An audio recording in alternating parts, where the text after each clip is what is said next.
पुणे, डोळ्यासमोर वडिलांना गोळ्या घातल्या, आसावरी जगदाळे यांनी सांगितला घटनाक्रम।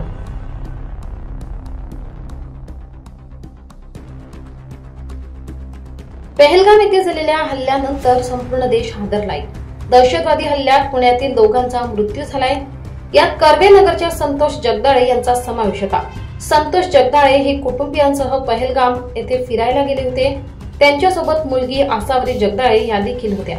आसावरी यांच्या डोळ्यासमोरच अतिरेक्यांनी तिच्या वडिलांवर गोळ्या झाडल्या। त्या ठिकाणी नेमकं काय घडलं होतं हे आसावरी जगदाळे यांनी सविस्तर घटनाक्रम सांगितला आहे। जम्मू काश्मीरच्या पहलगाममध्ये दहशतवाद्यांनी केलेल्या हल्ल्यात पुण्यातील संतोष जगदाळे आणि कौस्तुभ गणबोटे या दोन मित्रांचा मृत्यू झालाय। दहशतवाद्यांनी त्यांच्यावर गोळ्या झाडून हत्या केली। दोघांचेही पार्थिव पहाटे पुण्यात आणण्यात आले। दोघांच्याही पार्थिवावर पुण्यातील वैकुंठ स्मशानभूमीत अंत्यसंस्कार करण्यात आले। माझं नाव आसावरी जगदाळे, मी संतोष जगदाळेंची मुलगी आहे। आम्ही आमच्या परिवारासोबत फिरायला गेलो होतो पहलगामला, काश्मीरमध्ये। आणि तिकडे एक मिनी स्वित्झर्लंड नावाची जागा आहे, जिकडे खूप सारे लोक फिरायला येतात। ते उंचावर आहे, साधारण 30-35 मिनिटाचं चढून जावं लागतं। त्यानंतर ते एक मोकळं पठार येतं, जिकडे मागे डोंगर वगैरे आहे। खूप सुंदर अशी जागा आहे, तिकडे आम्ही फिरायला गेलो होतो। आणि फोटोज वगैरे काढत असताना अचानक फायरिंगचा आवाज यायला लागला डोंगरातून। आणि कळत नव्हतं की काय चाललंय। तर आम्ही लोकल लोकांना विचारलं तर कळलं की ते म्हणाले की शेर आता है तो ऐसी फायरिंग होती है। नंतर अचानक लोक पळायला लागली, सगळी म्हणजे इकडे तिकडे गर्दी व्हायला लागली, लोक पळायला लागली। तेव्हा आम्हाला कळलं की वरून कुठून तरी फायरिंग होते। सो तिकडे 2 टेंट्स होते, म्हणजे त्याच्या मागे लपण्यासाठी आम्ही त्या टेंट्सच्या मागे जाऊन बसलो। आणि आमच्यासोबत म्हणजे आमचे फॅमिली फ्रेंड होते गणबोटे, जे त्या सगळ्यामध्ये माझ्या वडिलांसोबत होते, ते झोपले होते। आणि त्यांच्या शेजारी त्यांची बायको, मी, माझे आई वडील आणि आमच्या शेजारी आणखी 2 फॅमिलीज होत्या ज्या आमच्यासोबत बसल्या होत्या। ते लोक पण प्रचंड घाबरली होती। आमच्या ऑपोजिट साईडला एक टेंट होता, जिकडे काही लोक लपली होती। तर त्यांच्यातल्या काही लोकांवर फायरिंग झालं। जे फायरिंग करत होते त्यातला जो कोण तो व्यक्ती होता, मग तो आमच्या इथे आला। त्याने माझ्या वडिलांना उठवलं, त्यांच्यावर पण फायरिंग झालं। म्हणजे तो रागानेच पुरुषांना पकडून मारत होता। माझे जे सोबतचे काका होते गणबोटे, कौस्तुभ गणबोटे, त्यांच्यावर पण फायरिंग झालं। त्यांना पण पकडून गोळी मारण्यात आली। माझ्या वडिलांवर 3 बुलेट्स फायर झाल्या, एक डोक्यात झाली, एक त्यांच्या खांद्याच्या पार्टला म्हणजे छातीजवळ झाली, आणि एक कानापासून टच होऊन गेली होती, पण ती लागलीच होती, म्हणजे डीप कट होता तो। त्याच्यामुळे माझे वडील तिथेच पडले। आणि जे आमच्यासोबत होते कौस्तुभ गणबोटे, ते काका माझे, तर त्यांना पण बॅक फायर झाली, म्हणजे मागून गोळी घातली, कारण ते उलटे झोपले होते। तर त्यांचा डोळा फोडला गेला, त्याच्यामध्ये फुटला म्हणजे। आणि त्यांना अजून बॅकला म्हणजे पाठीवर वगैरे पण त्यांच्यावर फायरिंग झाली। आमच्या शेजारी जे फॅमिलीज होत्या त्यातले पण 2 पुरुष, त्यांच्यावर पण फायरिंग झाली। असे बरेचसे फॅमिलीज मधले मेन पुरुष लोक होते ज्यांच्यावर फायरिंग झाली, आणि ते गेले। सो तिकडनं आम्हाला पळून यावं लागलं, कारण आम्हाला हेल्प हवी होती। तर आम्हाला हेल्प मागण्यासाठी खाली जाणं गरजेचं होतं। सो आम्ही अराउंड 30 मिनिट्स उतरायला आम्हाला लागले। तिथे एक लोकल जो घोडेवाला होता, तो माणूस खूप चांगला होता, त्याने आम्हाला हेल्प केली। म्हणजे तो थांबला, तो पळून नाही गेला। तो म्हणला की आप हमारी सवारी हो, तो मेरा काम है आपको इधर से नीचे लेके जाना। तो आम्हाला व्यवस्थित त्यांनी खाली पोहोचवलं। तिथल्या लोकल लोक जेवढी पण तिथे ते घोडेसवारीवाले, तिथे जे टुरिस्ट पॅक्स म्हणजे त्या राईडसाठी जी पॅकेजेस असतात ते देणारी लोक होती, त्यांनी पण आम्हाला हेल्प केली।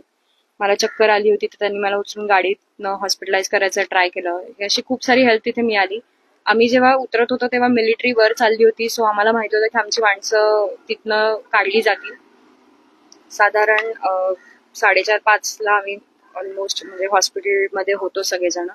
त्यानंतर आम्हाला कळालं की आमची जी माणसं आहेत, जी वर अडकली होती, त्यांना हेलिपॅड थ्रू श्रीनगरला वगैरे शिफ्ट केलं गेलंय। पण अपडेट्स काही मिळत नव्हते। आम्हाला सेफ जागी ठेवलं होतं पहलगाम क्लबमध्ये, जिकडे आमच्यासोबत जेवढे पण लोक ज्यांच्या फॅमिलीज मधल्या लोकांना मारलं होतं ती लोक होती। आणि तिथनं मग आम्हाला रात्री 11:30 वाजता वगैरे कळालं, 12 वाजता, की काही डेड बॉडीज तिथे आहेत। म्हणजे काही लोकांचा मृत्यू झालाय।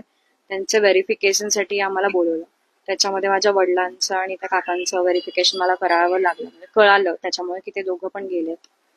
त्यानंतर आम्हाला तिकडनं विथ दोज बॉडीज श्रीनगरला पाठवलं पोस्टमॉर्टमसाठी. आणि पोस्टमॉर्टम झाल्यानंतर ते आम्हाला सगळी प्रोसेस कम्प्लीट झाल्यानंतर पुण्याला आमच्या रिस्पेक्टिव्ह जागी पाठवणार होते. सो या प्रोसेसला भरपूर वेळ लागला. अराउंड 24 तासांच्या वर आम्ही या सगळ्या प्रोसेसमध्ये होतो. फक्त एवढंच की काही लोकल लोकांमुळे हे थोडं सोपं झालं. म्हणजे आमचा जो ड्रायव्हर होता तो, म्हणजे मी त्या माणसाला मरेपर्यंत विसरणार नाही. तो एकदम म्हणजे देवासारखाच माझ्यासाठी उभा होता. तो मला म्हणत होता, सिस्टर आपको जो भी हेल्प चाहिए मैं हूँ इधर. आर्मी मधले पण एक जण होते, त्यांनी पण आमचे ते शेवटपर्यंत आमच्या सोबत होते. लेफ्टनंट कर्नल होते काही, ज्यांच्या थ्रू आम्हाला ते आर्मी ऑफिसर्स ज्यांनी आम्हाला सेफ जागी ठेवलं. सो या काही लोकल लोकांमुळे आणि तिथल्या आर्मीमुळे वगैरे आमच्यासोबत जे काही घडलं ते फेस करणं आम्हाला थोडं इझी जात होतं. पण ही घटना अशी आहे की जी आम्ही सामान्य लोक ज्यांच्या आयुष्यातले, आता माझे वडील हे एकमेव आधार माझ्या फॅमिलीचा होते, एकमेव कमवणारे व्यक्ती ज्यांच्यावर आमचं पूर्ण घर चालू होतं, ते आता नाहीयेत. म्हणजे ही गोष्ट आम्हाला पचतच नाहीये. मला अजूनही, मी माझ्या वडिलांचा अंत्यविधी आज सकाळी करून आले तर मला अजूनही विश्वास नाही बसत आहे की मी त्यांना अग्नी दिलाय. तुम्ही विचार करू शकता, मी खूप लहान आहे वयाने आणि मी या एज मध्ये हे बघितलंय, तर माझ्यासाठी हे खूप अवघड आहे. आयुष्यभरासाठी हे विसरणं, हे दुःख मी हे कधीच नाही विसरू शकत की माझ्या डोळ्यासमोर माझ्या वडिलांना, माझ्या काकांना गोळ्या मारल्या गेल्या. खूप क्रूरतेने तो सगळा प्रकार घडला. अशी जी माणसं करतात ती माणसं नाहीच आहेत, ती राक्षस आहेत. ती माणसं असूच शकत नाही. कुठलाही माणूस इतका क्रूर नसतोच की तो इतक्या वाईट वृत्तीने एखाद्या व्यक्तीला मारेल. त्यामुळे माझी अशी विनंती आहे की ह्याच्यावर काहीतरी ऍक्शन घ्यावी सरकारने. आणि आता आमचं तर पूर्ण सगळं संपलंय, तर आम्हाला पण त्यांच्याकडून योग्य ती मदत मिळावी. सगळेजण तुमच्या या दुःखात सहभागी आहेत, पण तिथे जेव्हा जी घटना घडली तेव्हा हल्ला करणारे एकूण किती लोक होते, त्यांचा एकूण पेहराव कसा होता, शस्त्र कोणती दिसत होती, किती लोक होते आणि कशा पद्धतीने ते आले आणि सगळं हे घडलं? ते पहाडीतूनच आले, म्हणजे जिथे खूप उंच उंच झाडं होती तिकडूनच ते आले. ऍक्च्युली आम्हाला कळलं जेव्हा ते आमच्या जवळ आले, त्यामुळे ते एक्झॅक्टली कुठून आले नाही सांगू शकत, कारण आम्ही तो पूर्ण ओपन मैदान आहे, तर चारी बाजूला लोकांच्या डेड बॉडीज पडल्या होत्या. सो म्हणजे गेटवर जिकडनं एंट्री करतो तिकडे एक माणूस पडलेला होता, जिथे ते म्हणजे ते रोपवे सारखं एक ते स्पोर्ट असतं, तिकडे ते लोक जे करत होते तिथे काही लोक पडलेली होती. तिकडे खायचे स्टॉल्स होते, तिथे काही लोकांना मारलं गेलं होतं. आता आम्ही जिथे थांबलो होतो ते स्टॉल्स होते लोकल लोकांचे, जिथे कपडे ते भाड्याने देतात शूटिंग करण्यासाठी. तिथे काही लोक आमच्या, तर जसं माझेच वडील होते तिथे, तर असं सांगू नाही शकत की ते एक्झॅक्टली कुठून आले. फक्त ते पळत जाताना पहाडी टुवर्ड्स गेले एवढं मी सांगू शकते. आता तिथेही वर अजून काही स्पॉट्स आहेत. आता आम्ही जो थांबलो होतो तो मिड पॉइंट होता, त्याच्या वर पण आणखी काही स्पॉट्स आहेत जिकडे आम्ही नाही गेलो. तिकडे काही लोक अडकली होती, ती वाचली लकी त्यातली काही लोक, पण मध्ये जे रस्त्यात होते त्यांना पण धरून मारलं गेलं. सो सांगू नाही शकत की ते कुठून आले होते. किती होते साधारण, किती लोक होते? मी तरी 4-5 लोकांना पळत जाताना पाहिलं, पण ते एक्झॅक्टली किती नाही सांगू शकत. सुरुवातीला काय म्हटलं त्यांनी तुमच्या समोर आल्यानंतर, आणि किती साधारण वेळामध्ये हे सगळं? साधारण 15-20 मिनिटाचा हा खेळ चालू होता पूर्ण.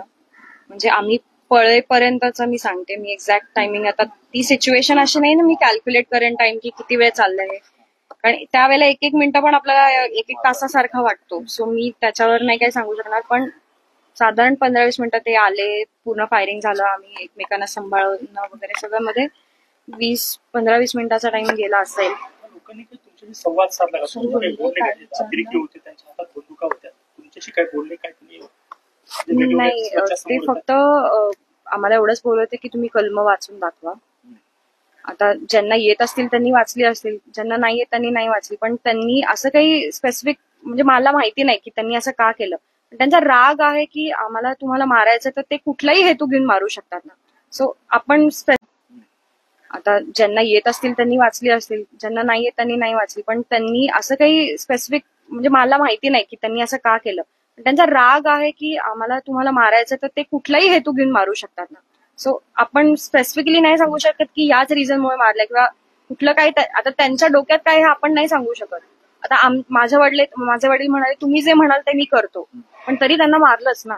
असे कितीतरी लोक असतील जे त्यांना म्हणले असतील की आम्ही काहीच केलं नाही, तुम्ही आम्हाला का मारताय.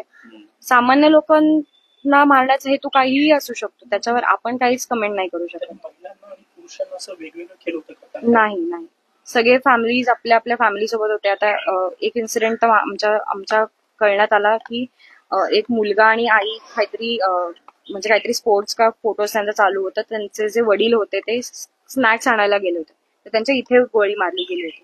ते जेव्हा आले तेव्हा त्यांना कळलं की आपल्या नवऱ्याला म्हणजे आपल्या वडिलांना मारलं गेलंय. सो तो मुलगा ओरडला की तुमको मारा है तो हमें भी मारो. तर मग ते तेव्हा बोलले की हम तुम्हें नहीं मारेंगे, हम औरतों को और बच्चों को नहीं मारेंगे असं. पण असं नाहीये. त्या शूटिंग म्हणजे त्या फायरिंग मध्ये एक 17 वर्षाचा मुलगा होता, त्यालाही गोळी लागली होती, तोही गेला. एक्झॅक्टली नाही माहिती, कारण आम्ही आमच्याच गोष्टींमध्ये होतो. प्रत्येक जण तिथे आक्रोश करत होता. प्रत्येकाच्या फॅमिलीतला एक एक पर्सन म्हणजे एक कर्ता पुरुष गेलेला आहे. तुम्हाला ते कपल तर माहिती असेल, ते खूप सगळ्या न्यूज मध्ये दिसतात. ती मुलगी माझ्या शेजारी बसली होती. 16 एप्रिलला आय थिंक लग्न झालं आणि तिचा नवरा नेव्ही मधला ऑफिसर होता. ते तो सुट्टी घेऊन ते हनीमून करण्यासाठी नेक्स्ट फर्स्ट का सेकंड डे होता त्यांचा, आणि ही घटना त्यांच्यासोबत झाली. तिचं असं म्हणणं होतं की तिच्या नवऱ्याचे श्वास चालू होते, पण आय डोंट नो पुढे उपचार करताना मे बी त्यांची डेथ झालेली असू शकते.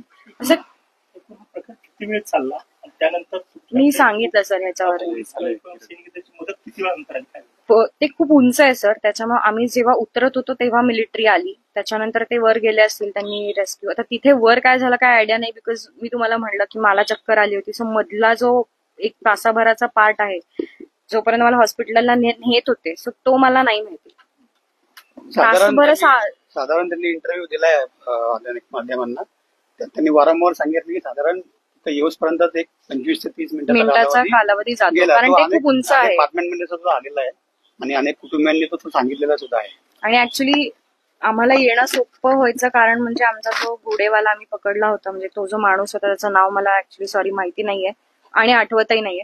तो लोकल माणूस आहे तिथला आणि तो खूप चांगला होता. तो आमच्या तिघींसाठी, त्यांना कळलं की आमच्या दोन्ही पुरुषांना मारलंय, तर आम्ही तिघीच उरलोय आमच्या परिवारातला, तर तो पळून नाही गेला. तो म्हणला की मॅडम हम आपको लेके जाएंगे क्योंकि आप हमारी सवारी हो. तो आम्हाला तिघींना घोड्यावर, माझी आई पडली, तिला लागलं, तिला उठता येत नव्हतं, त्या सगळ्या परिस्थितीत त्यांनी तिला उचललं, तिला घोड्यावर बसवलं. माझ्यासोबत ज्या काकू होत्या त्या पूर्ण रक्ताने एका साईडने भरल्या होत्या, कारण त्यांच्या जे गणबोटे कौस्तुभ गणबोटे होते, त्यांचं जे काही रक्त होतं, माझ्या वडिलांचं जे काही रक्त, ते पूर्ण आमचं पूर्ण अंग रक्ताने वगैरे चिखलानी पूर्ण भरलेलं होतं. त्या अवस्थेत त्यांनी आम्हाला बसवलं घोड्यावर आणि तो तिकडनं आम्हाला खाली आमच्या ड्रायव्हर पर्यंत घेऊन गेला की आप अभी देखो इधर तक मैं लेके आया हूं. आणि आम्ही त्यांना म्हणलो पण की आमच्याकडनं पैसे द्यायचे राहिले, कारण ते वडिलांनी आणि काकांनी डील केलं तर आम्हाला माहिती नव्हतं की आमच्याकडनं त्यांना पैसे दिले गेले की नाही. तर आम्ही त्यांना म्हणलं की तुमचे पैसे राहिले असतील तर आम्ही देतो जायच्या आधी. ते म्हणले नाही, हम ही देते आपको, आप क्या पैसों की बात कर रहे हैं, हम है ना. हमें भी बहुत बुरा लगा है की आप लोगों के साथ ये हुआ है. सो तिथल्या लोकांना म्हणजे ते रडत होते. आमच्यासोबत जो ड्रायव्हर होता फर्स्ट डे पासून, तो मला म्हणजे जेव्हा आम्ही श्रीनगर एअरपोर्टला आलो, जिकडनं आम्ही रिटर्न येणार होतो पुण्याला, हॉल्ट फ्लाईट होती आणि तिथनं आम्ही रिटर्न येणार होतो, तो माणूस माझा हात पकडून डसा रडत होता की सिस्टर ये क्या हो गया आपके साथ.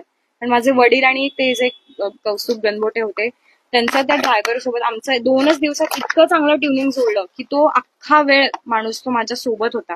म्हणजे मी त्याला म्हणलं की आप मुझे हेल्प करो, आप किधर मत जाओ. तो गेला नाही, तो आजारी होता तरी तो अख्खा वेळ आमच्या सोबत होता, रात्र दिवस कुठेही. मी त्याला म्हणलं की अभी गाडी निकालो, तो गाडी काढत होता. मी त्याला म्हणलं अभी इधर से उधर जाओ, वो ये लेके आओ, वो लेके आओ. तर सगळं माझ्यासाठी तिथे उभं राहून करत होता.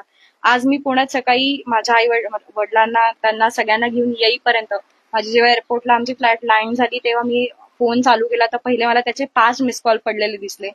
तो रात्रभर तेव्हाही जागा होता, कारण आमची ऑफ वेळेला फ्लाईट होती, 3:30ची फ्लाईट होती आणि आम्ही पोचणार पहाटे होतो. तर त्याचा मला, मी पहिलं उतरल्यावर त्याला फोन केला की भाई हम पहुंच गए. तो म्हणला की मुझे बहुत बुरा लग रहा है. आज तो हॉस्पिटलाइज झाला कारण तो आजारी होता, पण तरी तो आमच्यासाठी पळत होता. म्हणजे माणुसकी होती त्याच्यामध्ये, म्हणून आम्ही त्याच्या मदतीने तिथे सर्व्हाइव्ह करू शकलो. मिलिटरीचा खूप सपोर्ट मिळाला, आर्मीचा खूप सपोर्ट मिळाला, म्हणून तिथून आम्ही सर्व्हाइव्ह करून इथपर्यंत येऊ शकलो. पण ऍक्च्युली तो खूप भीतीदायक प्रकार होता. खूप भीती वाढवती की कुठून कधी एक बुलेट येईल आणि ती आपल्याला फोडून जाईल, सांगू शकत. आता तुम्ही सरकारकडनं काय अपेक्षा ठेवता तुमच्या? सरकारकडनं एवढीच अपेक्षा आहे की तिचे वडील माझे मित्र आहेत, खूप चांगले. तर आयुष्याचा प्रत्येक टप्पा असतो. कष्ट केल्यानंतर माणसाचं एक झाडाला फळ लागण्याची जी वेळ असते, त्या काळात माझ्या मित्राचा मृत्यू झालाय. सरकारकडनं आम्हाला एवढ्याच अपेक्षा आहेत की माणूस तर गेलाय, तो काय भरून निघणार नाहीये, पण जास्तीत जास्त त्यांना कम्पेन्सेशन मिळावं, जास्तीत जास्त भरपाई मिळावी, याच्याबद्दल मी मित्र म्हणून तिच्या वतीने थोडंसं बोलतो.